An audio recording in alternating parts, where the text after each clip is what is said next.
sama kawan Paul akan membahas mengenai sebuah narasi yang sempat booming beberapa waktu lalu di media sosial, yaitu All Eyes on Papua. Sebenarnya apa itu All Eyes in Papua? Kemarin sempat viral di mana Rafah, salah satu wilayah di Gaza, itu diserang, dibombardir habis-habisan oleh Israel. Kemudian masyarakat muslim di seluruh dunia menyuarakan narasi persatuan dan juga untuk mendukung kawan-kawan di sana dengan menyuarakan All Eyes on Rafah. Namun di sisi yang berbeda ternyata di wilayah kita sendiri, khususnya di Papua, juga punya sekelumit masalah yang harus didukung dengan cara bersuara bersama-sama. Dan boominglah di Indonesia hashtag All Eyes on Papua. Narasi tersebut adalah bentuk dukungan masyarakat Indonesia untuk mendukung hak-hak yang harusnya didapatkan oleh masyarakat adat dan juga kawan-kawan kita yang ada di Papua. Sebelumnya, saya bersama kawan Paul akan berbincang mengenai permasalahan-permasalahan, kemudian gerakan-gerakan mahasiswa yang dilakukan untuk menyuarakan hak-hak masyarakat Papua itu sendiri. Bagaimana kabarnya kawan Paul? Ya, kabar baik saja. Baik. Ya. Kita akan berbicara masalah eksistensi gerakan dulu, Mas. Ya. Eksistensi gerakan daripada kawan-kawan Papua yang ada di Yogyakarta. Ya. Itu seperti apa, Mas? Ya, kalau sejauh ini untuk soal ekstensi mahasiswa pergerakan ya lebih khususnya itu ya cukup lumayan dari memang Papua itu dari dulu hingga sampai saat ini tidak terlepas dari persoalan, terutama kemarin untuk hashtag All Eyes Papua itu kan juga mulai ketika terjadi soal perampasan tanah. Tapi sebelumnya juga perampasan tanah itu banyak, sehingga salah satunya organisasi AMP juga dengan berbagai organisasi yang dari setiap wilayah punya juga selalu melakukan diskusi, selalu melakukan kayak semacam kampanye yang kayak pengangkatan poster dan lain-lain untuk memperjuangkan dan menyampaikan persoalan-persoalan yang terjadi di Papua itu kepada publik begitu, supaya diketahui oleh masyarakat luas. Berarti sebenarnya gerakan ini bukan hal yang baru ya? Bukan hal baru dan memang sudah terjadi sejak dulu, begitu ya Mas? Kenapa konflik di Papua ini terus terjadi begitu? Ini kan yang sebenarnya sama-sama tidak kita inginkan. Bahwasanya kita mau Papua yang aman, Papua yang bahasanya bebas dari segala ketimpangan gitu. Sebenarnya persoalan apa yang kemudian menjadikan konflik ini tak kunjung usai begitu? Memang persoalan itu sudah mulai dari sejak tahun 1960-an ke bawah. Tapi pas setelah mulai dari 61 itu memang ada sejarah cukup panjang yang sampai saat ini banyak orang yang belum diketahui. Karena pada dasarnya itu persoalannya itu akar konflik politik, sejarah politik, terutama bagi versi masyarakat Papua sampai saat ini kan tahun 1961 itu Papua sendiri juga punya negara sendiri dideklarasikan begitu. Setelah itu mulai masuk tahun 62 itu tepat pada tanggal 15 Agustus itu lakukan perjanjian New York sama 30 September itu Roma Agreement tahun 62. Itu mereka menyepakati untuk administrasi Papua, karena dulu kan pergolakan untuk Papua antara Belanda sama Indonesia ini kan merebut untuk soal Papua ini. Setelah Indonesia diberikan kemerdekaan, Papua itu Indonesia memandang bahwa Papua tidak boleh dijajah di bawah imperialisme Belanda. Sedangkan Belanda juga karena banyak kekayaan alam yang mereka sudah dilihat, makanya tidak mau melepas begitu. Tapi bagi masyarakat Papua, mereka bilang kita tidak mau dijajah oleh negara manapun begitu, kami juga mau berdiri sendiri kayak seperti itu. Nah kemudian pada tahun 1963 pada tepat 1 Mei itu terjadi penggabungan yang sampai saat ini masyarakat kenalnya itu integritas, tapi masyarakat Papua itu mereka bilang namanya aneksasi, gabung secara paksa, karena nanti sebentar saya jelaskan untuk prosesnya. Nah setelah itu PPRA namanya penentuan pendapat rakyat, kayak istilah kayak sama dengan referendum kayak begitu kan, kasih kesempatan kepada masyarakat untuk memilih apakah mau bergabung atau tidaknya. Nah setelah itu di tahun 1971 itu terjadi masuknya kontrak karya PT Freeport itu pertama pada tahun setelah disahkan Undang-Undang Penanaman Modal Asing itu. Nah setelah itu tahun 71-nya itu baru kemarin diperingati itu tanggal 1 Juli tahun 1971 itu dibuat proklamasi untuk menyatakan kemerdekaan. Jadi dia punya proses panjangan ini memang tentu ada perlawanan yang masyarakat yang sudah mempertahankan sejarah atau cerita-cerita versi mereka itu, mereka bilang bahwa mereka tidak mau ingin bergabung, sedangkan pemerintah itu menginginkan untuk Papua harus tetap berada di dalam Indonesia kayak begitu. Nah hal-hal yang mereka tidak sampai saat ini, terutama itu kan yang melakukan perlawanan secara bersenjata ini kan Tentara Pembebasan Nasional, tapi bagi pemerintah selalu menyebut bahwa teroris separatis dan lain-lain ya seperti begitu. Kalau ini kan dilihat sejarah Indonesia seperti Sudirman, Soekarno, Hatta yang dari Belanda disebut juga kan kayak separatis dan lain-lain, kayak memang kayak seperti begitu. Tapi itu sudah dianggap biasa. Tapi proses penggabungannya itu untuk yang pertama yang menjadi catat bagi masyarakat itu mereka menganggap bahwa tanggal 1 Desember itu mereka anggap bahwa kita juga sudah punya negara sendiri kayak seperti begitu.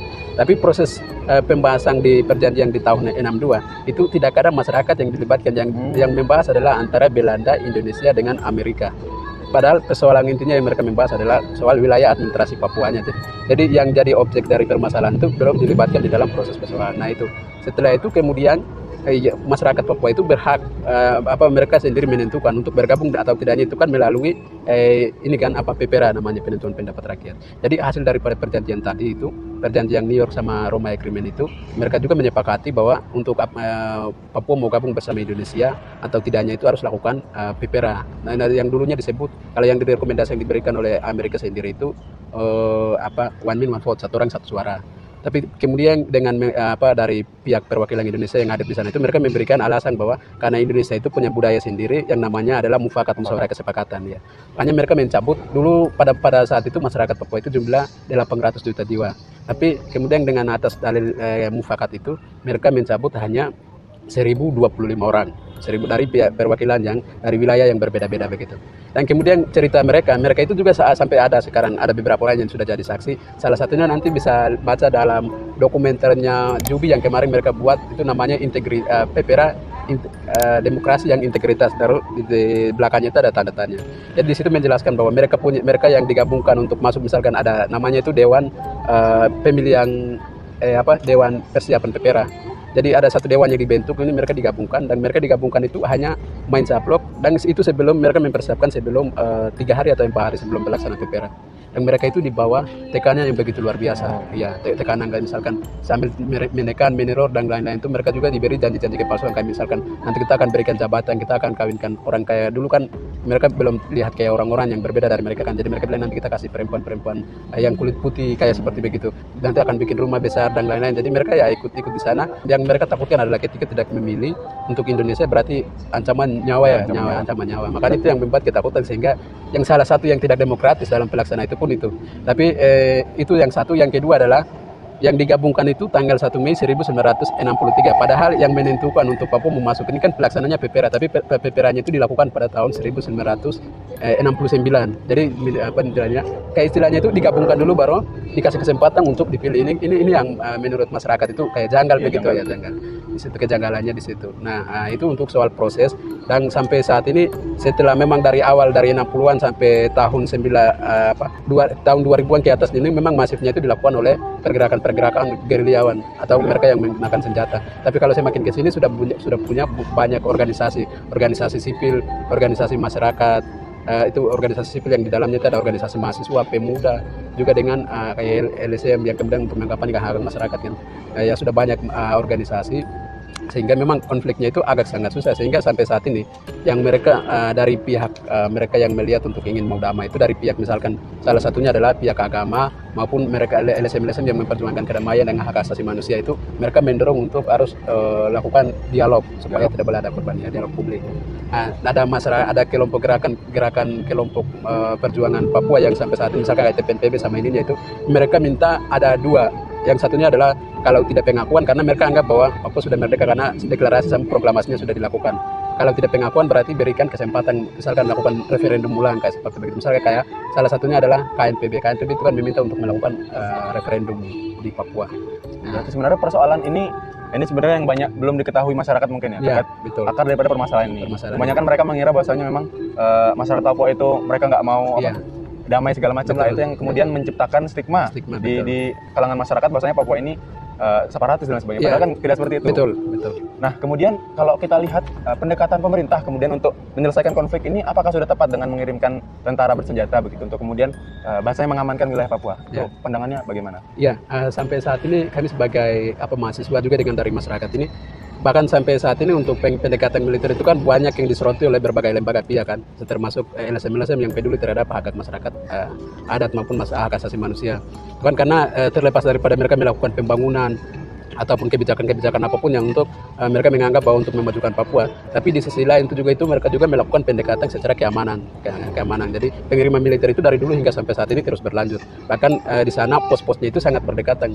Kami kondisi terutama memang secara pribadi kami, kita berada di dalam kondisi-kondisi keamanan yang begitu banyak, yang di sini setelah sampai di Pulau Jawa sama di Papua itu memang sangat berbeda.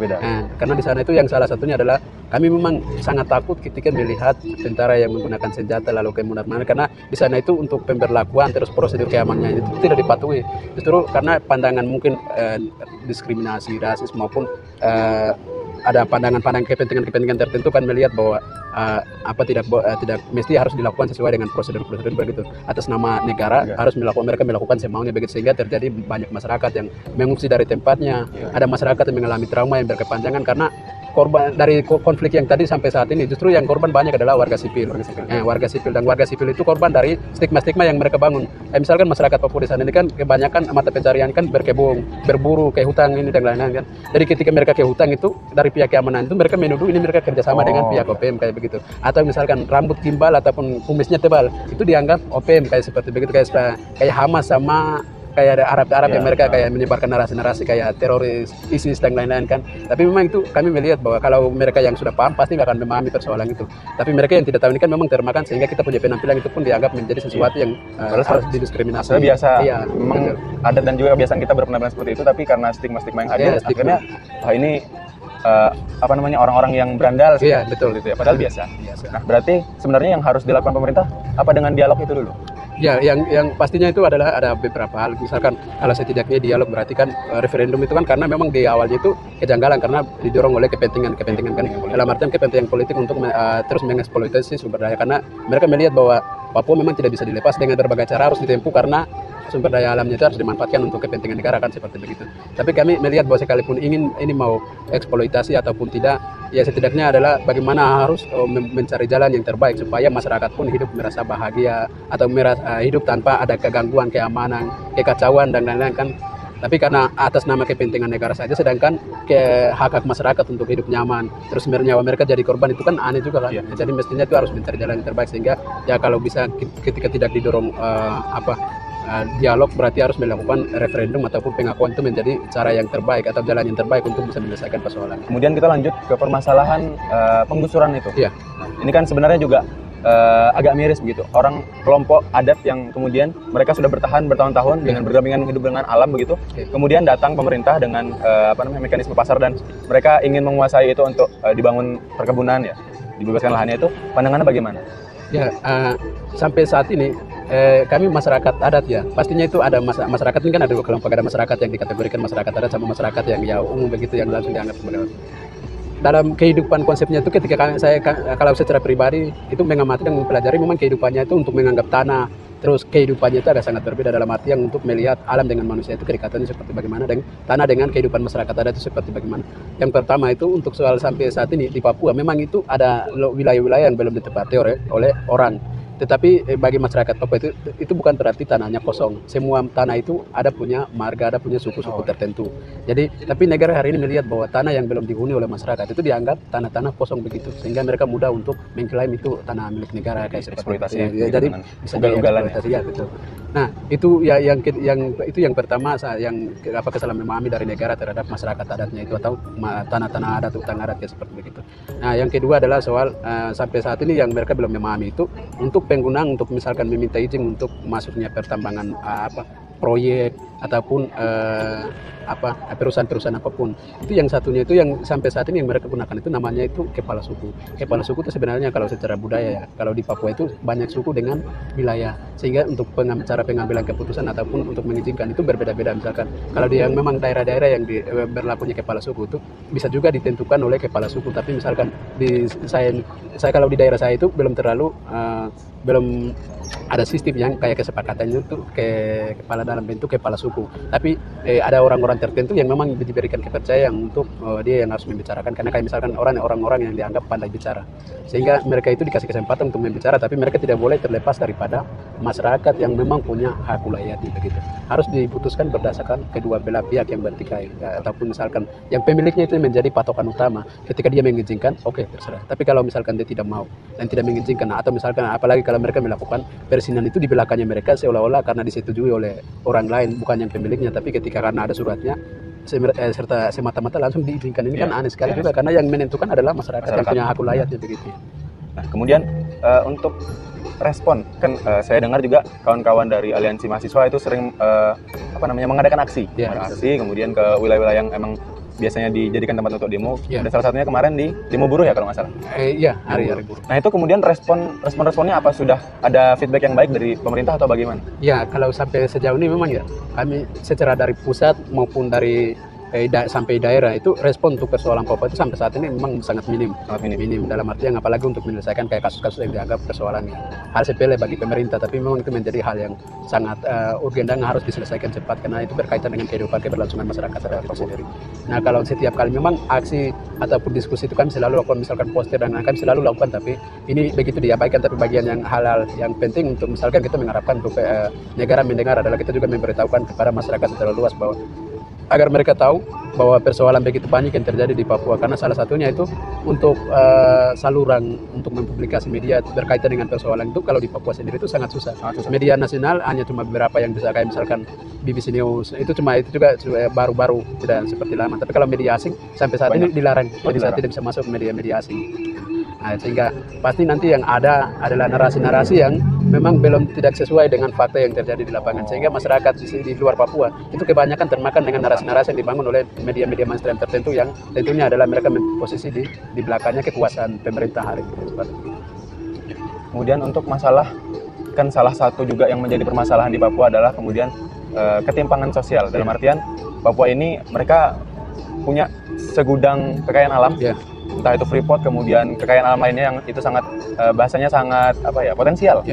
Nah, tapi di lain sisi masih banyak masyarakat Papua yang ada dalam standar kemiskinan. Gitu. Ini kan salah satu yang jadi persoalan juga. Nah, dari kawan sendiri memandang itu bagaimana? Apakah sudah sepakat dengan kemudian pembangunan Pak Jokowi yang sekarang udah mulai membangun jalan Trans Papua atau kemudian pembangunan yang ada di Papua? Gitu? Iya. Yang pertama adalah konsep melihat kemiskinan dari konsepnya pemerintah sama konsep kami sendiri. Dalam arti yang sampai saat ini untuk melihat standarisasi kemiskinan itu, misalkan kalau bagi masyarakat itu memang terlihatnya tidak seperti dunia lain yang kayak dianggap pemaju. Misalkan dalam rumah, berpakaian maupun dalam aktivitas kesehariannya itu memang mereka itu ingin terlihat tertampil sebagai sederhana. Karena sudah terbiasa dengan kehidupan yang sebelumnya kan. Tapi sampai saat ini bukan berarti semuanya, tapi ada sebagian yang ingin untuk mengikuti sesuai dengan perkembangan zamannya begitu. Nah, untuk konteks misalkan untuk memenuhi soal yang setiap orang di Papua itu untuk misalkan standar kemiskinan itu kalau diukur dari soal makan, minum, tempat tinggal dan lain-lain, saya pikir sampai saat ini tidak ada masyarakat satupun yang tidak punya tanah, tidak punya tempat, semuanya itu punya begitu. Misalkan dalam penegakan ataupun untuk membangun, untuk memfasilitasi soal pendidikan, kesehatan itu pun harus pemerintah pusat sama pemerintah daerah itu harus bagaimana untuk mengupayakan soal memajukan pendidikan sama kesehatan. Itu yang kedua. Yang ketiganya adalah soal pembangunan selama Jokowi. Oke. Tidak hanya di Papua, saya pikir untuk soal Jokowi itu terkenal identik dengan pembangunan itu karena soal ada program-program infrastruktur. Kalau di Papua itu memang pembangunannya itu yang terlihat adalah soal jalan trans sama jembatan merah ya. Sama ada beberapa airport sama pelabuhan kapal. Nah, itu sampai saat ini bagi kami masyarakat biasa itu begini, kadang biasa melihat itu apakah jalan trans, terus airport sama pelabuhan kapal itu apakah ini memang salah satu yang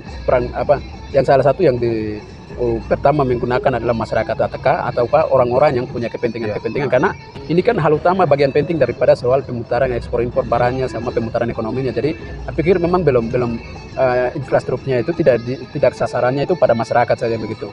Justru sebaliknya mereka yang punya perusahaan di sana, mereka yang punya kepentingan di sana begitu, karena jalan trans ya Pak, masyarakat siapa yang punya motor nanti bisa pakai ya, sekalipun ada juga kan, tapi yang lebih banyak adalah jalan keluar masuknya mereka punya kendaraan-kendaraan yang begitu mewah kan, ataupun kendaraan-kendaraan dari perusahaan untuk masuk ke luarnya begitu, karena jalan-jalan yang dihubungkan adalah tidak terlepas daripada jalan-jalan penghubungan antara berbagai pertambangan. Jalan keluar masuknya ekspor impor barang itu hanya semuanya itu mempermudah kepentingan ekonominya aja ya. Jadi dari terlihatnya itu di situ, bukan lebih sasarannya itu pada masyarakat begitu. Dan yang masyarakat mengharapkan itu pas ketika dia awal terpilih, awal sejak periode pertama 2014 itu juga sempat terjadi sebuah pelanggaran HAM itu yang sampai saat ini dikenal sebagai kasus pelanggaran HAM Paniai atau Paniai berdarah. Itu 6 pelajar yang jadi korban, dan langsung ketika dia dihadiri di Jayapura dia langsung sampaikan bahwa nanti akan menuntaskan kasus-kasus itu. Tapi sampai saat ini justru setelah Jokowi jadi presiden itu banyak terjadi problem, terutama pengungsian. Sampai saat ini mulai dari tahun 2018 sampai 2023 kemarin itu ada 6 titik yang jadi sasaran konflik. Misalkan Yaukimo, mulai dari Nduga, Intan Jaya, Yaukimo, Maibrat, sama Pegunungan Bintang. Yang terakhir itu terjadi di Paniai kemarin. Itu masyarakatnya itu sekitar ribuan yang memang mengungsi, yang dijumlahkan terlepas dari Kabupaten Paniai, dari 6 kabupaten yang mengungsi itu data dari tokoh agama sama beberapa lembaga itu 60.000 lebih. Sedangkan 757 orangnya itu meninggal di hutan. Ada yang mengungsi ke hutan, ada yang mengungsi ke kota-kota atau kabupaten-kabupaten yang tetangga kan. Nah sampai saat ini terus untuk pengiriman militernya itu sekalipun masyarakat ini mengungsi dari tanahnya, pengiriman militernya itu terus gencar sampai saat ini begitu. Jadi pembunuhan yang banyak dari data Amnesty itu kan juga kan tahun 2018 ke 19 sampai sekitar berapa itu yang judulnya sudah kasih tinggal dia mati itu ada 69 orang yang diduga dibunuh oleh pihak keamanan di luar prosedur hukum begitu. Dan sampai saat ini memang justru banyak bahkan. Jadi kami menyimpulkan bahwa justru setelah Jokowi itu bukan memberikan kepuasan, itu hanya dimainkan oleh ada beberapa kelompok, bahkan media itu yang digaungkan begitu. Tapi justru kami merasa penindasan yang lebih terasakan betul, ketimpangan yang sangat merasakan betul itu justru ya di bawah kepemimpinan Presiden Joko Widodo pun begitu. Karena yang satunya yang kadang mereka menggaungkan untuk menutupi berbagai persoalan itu salah satunya juga adalah dia membangun ada nama Taman Jokowi, Bukit Jokowi itu terkenal di Jayapura itu. Jadi langsung dikasih nama, cuma hanya itu yang yang Jembatan Merah itu Bukit Jokowi itu sama jalan-jalan trans. Tapi yang sampai saat ini belum semuanya itu belum jadi 100%, masih ada dalam ini proses penyelesaian. Itu yang digaungkan, makanya mereka melihat bahwa sangat luar biasa begitu. Tapi kadang ada juga yang edit Papua itu ada beberapa video yang kami temukan itu di sana itu justru malah belum ada pembangunan kayak seperti begitu. Tapi mereka edit lalu seolah-olah ini dibangun oleh pemerintahan ini kayak begitu. Jadi mereka kadang tertipu juga. Sebenarnya masalah Papua sering dijadikan bahan politik ya, kemudian menggaungkan narasi-narasi yang seakan-akan kita menyamaratakan ya. Sangat. Padahal di luar itu banyak hal-hal yang sebenarnya itu nggak ada sama sekali. Betul. Nah kemudian yang terakhir nih kawan, untuk harapan harapan untuk masyarakat, kemudian untuk Papua kedepannya, dan untuk kemudian pemerintah itu mungkin bisa disampaikan, dan semoga ini beberapa masyarakat kita menonton dan juga melihat bahwasanya persoalan Papua ini begitu pelik begitu. Iya. Silakan. Harapan dari kawan-kawan di pergerakan mungkin. Iya, kalau gerakan sendiri pastinya adalah bagaimana kedua belah pihak antara vertikal ini. Mereka yang misalkan dalam konteks politik ini kan antara ada dua saja, ada pro pemerintah Indonesia sama pro Papua Merdeka. Itu yang konteks politik yang di atasnya persoalan. Terlepas dari persoalan-persoalan hak masyarakat kayak perampasan tanah dan lain-lain. Tapi pada intinya pada tataran tinggi tuntutan yang bisa untuk menyelesaikan masalah adalah hanya soal politiknya begitu. Karena kami melihat bahwa ketimpangan tadi seperti kayak pendidikan dan lain-lain juga terjadi karena ada sebuah pembiaran. Pembiaran dalam artian kesengajaan untuk membiarkan supaya sumber daya eksploitasi sumber daya alam itu terus gencar seperti itu. Sehingga yang terus kami menginginkan adalah bagaimana kedua belah pihak itu dipertemukan dan dibicarakan secara baik. Seperti yang dilakukan di Aceh kan, Aceh sampai misalkan setidaknya referendum atau bagaimana. Ini kan jalan terbaik yang pastinya itu kita di kedua kelompok itu menginginkan begitu. Tapi kalau untuk dari secara organisasi sendiri yang sejauh ini yang saya ikuti terutama termasuk AMP juga, organisasi yang lebih ke memperjuangkan ke politik itu yang salah satu yang bisa menyelesaikan persoalan Papua. Karena mereka mempelajari dari setiap periode ke periode, siapapun presidennya itu memang mereka belum melihat persoalan yang pada intinya, tapi justru mereka menutupi, bahkan itu justru membuat berbagai persoalan. Sehingga yang harus dilakukan pemerintah adalah bagaimana harus memberikan referendum atau hak menentukan nasib sendiri bagi rakyat Papua. Itu yang sering-sering biasa itu menjadi tuntutan yang paling demokratis ya. Itu juga tidak terlepas daripada tanggung jawab konstitusi di mana pemerintah negara Indonesia sebagai anti kolonial lah, kayak sama seperti yang sekarang kita sama-sama ada rakyat Papua juga, ada rakyat Indonesia juga mendukung kemerdekaan untuk Palestina. Karena tidak mau ada terjadi penjajahan kan antara sesama. Mungkin untuk kesempatan kali ini hanya itu saja. Semoga dengan apa yang sudah kita bicarakan bisa membuka mata kita selaku masyarakat bahwasanya persoalan Papua tidak sesederhana yang kita perkirakan. Ada banyak faktor dan juga banyak aspek yang perlu kita dalami secara mendalam supaya kita mengetahui apa sebenarnya yang terjadi di Papua. Sekian Pabelan Dialog pada sore hari ini. Nantikan konten Pabelan Dialog yang selanjutnya, tetap All Eyes in Papua. Oke.